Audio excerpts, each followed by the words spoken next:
नमस्कार, मैं पंडित सुधाकर दुबे आप सभी का बहुत बहुत स्वागत करता हूं आपके अपने बेहद खास कार्यक्रम ज्योतिष विज्ञान में। आइए बात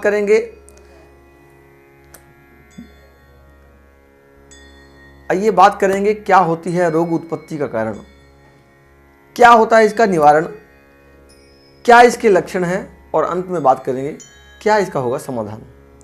तो सबसे पहले मैं आपको वास्तु के विषय में बताऊंगा कि घर में यदि आपका वास्तु खराब है तो आप ऐसी ऐसी गंभीर बीमारियों से परेशान हो सकते हैं जिसका शायद आप डॉक्टरों के चक्कर काटते रहें, वैद्यों के चक्कर काटते रहें, योगा करते रहें, लेकिन शायद आपको इसका कोई समाधान ना मिले।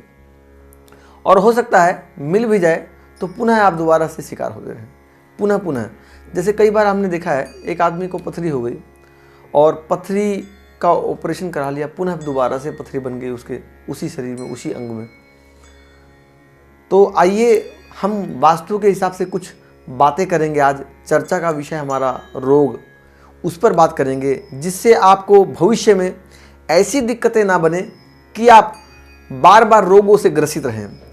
जैसे मैं आपको बताऊंगा, यदि आपके घर में, आपके मकान प्लॉट में पूर्व और उत्तर में कोई जगह खराब हो, वहाँ पर टॉयलेट बनी हो, या फिर उस जगह ऊंचाई हो और कोई भारी वस्तु रखी हुई है, तो भी आप बीमार रह सकते हैं। इसका विशेष कारण है। या फिर उस जगह को ख़राब किया हो, सीढ़ियाँ बनी हो, या और भी कोई विशेष चीज़ें हो सकती हैं जो शायद अभी हमारे जहन में ना हो, अभी हम उस पर चर्चा करते हुए शायद वो बातें आपके साथ हो रही हो और हमारे साथ ना बनी हो। कई बार मैंने तो ऐसा भी देखा है, यदि आपके घर में मंदिर बना हुआ है ईशान कोण में, ध्यान देंगे, लोग कहते हैं कि ईशान कोण में मंदिर होना चाहिए, ईशान कोण में मंदिर का स्थान है, मंदिर की जगह है। ध्यान देना जी, मंदिर में और पूजा की जगह में बड़ा फर्क है। ईशान कोण पवित्र जगह है, पूजा की योग्य जगह है, किंतु मंदिर बनाने के लिए नहीं है। आपके घर में, आपके मकान में देवालय बनाने के लिए केवल पूर्व का स्थान है।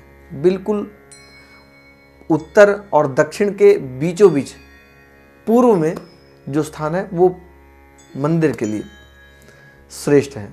और यदि आप पूजा करना चाहते हैं तो आप पूर्व में ईशान कोण में कर सकते हैं, लेकिन वहाँ पर यदि आपने मंदिर बनाया हुआ है भारी पत्थरों का मंदिर, तो भी आप परेशान हो सकते हैं। लेकिन बहुत सारी बातें मैं आपको वीडियो के माध्यम से बता रहा हूँ, किंतु बहुत सारी बातें ऐसी हैं जो बिना देखे नहीं बताई जा सकती है, बिना नक्शा देखे, बिना मैप के उस पर चर्चा नहीं की जा सकती है। अतः आप यदि कोई प्रश्न या संदेह है तो आप मुझे फ़ोन कर सकते हैं या मिल भी सकते हैं व्यक्तिगत रूप से, और आप चाहें तो अपने घर का वास्तु विजिट भी करा सकते हैं और हमारे संस्थान में संपर्क भी कर सकते हैं। यदि आप इन उपायों को करेंगे, इन दोषों को ठीक करेंगे, और यदि वह दोष न ठीक हो पाए तो ऐसा क्या करें कि जिससे वह ठीक हो सके। हो सकता है आपका वो सब कुछ ठीक हो, लेकिन फिर भी आपने वहाँ पर जो होना चाहिए वो ना किया हो, क्योंकि वह जो स्थान है वो मस्तिष्क का स्थान है और मस्तिष्क के उस स्थान पर जल होना चाहिए। तो वहाँ पर जल का स्थान होना चाहिए, वहाँ पर जल रखें आप, तो वह दोष आपके ठीक हो जाते हैं। लेकिन यदि आपने वहाँ टॉयलेट बनाया हुआ है तो आप जल कैसे रखेंगे? आपको टॉयलेट हटानी पड़ेगी।